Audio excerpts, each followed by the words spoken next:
વલસાડ વિધાનસભા વિસ્તારમાં સરદાર વલ્લભભાઈ પટેલની 150મી જન્મજયંતિ વર્ષની ઉજવણીના ભાગરૂપે યુનિટ માર્ચ પદયાત્રાનું આયોજન કરવામાં આવ્યું હતું.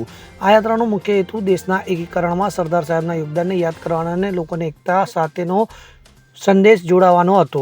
પદયાત્રાનો પ્રારંભ તિથલ સ્થિત સ્વામિનારાયણ મંદિરથી થયો હતો. આ સમગ્ર કાર્યક્રમ વલસાડ ડાંગના સાંસદ અને લોકસભાના દંડક ધવલ પટેલની અધ્યક્ષતામાં યોજાયો હતો. આ કાર્યક્રમમાં મોટી સંખ્યામાં અગ્રણીઓ અને સ્થાનિક લોકો જોડાયા હતા. તો ઉપસ્થિત આગેવાનોમાં પ્રદેશ બક્ષી પંચ મોરચાના મહામંત્રી સનમ પટેલ, જિલ્લા ભાજપ પ્રમુખ હેમંત કંસારા અને વલસાડના ધારાસભ્ય ભરત પટેલનો સમાવેશ થાય છે.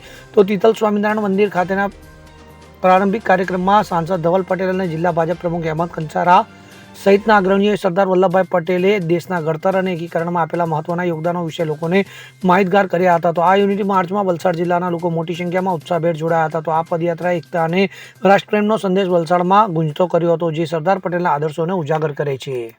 Bureau report, CN24 news. હવે જુઓ દેશ દુનિયાની તમામ ખબરો તમારી આંગળીના ટેરવે.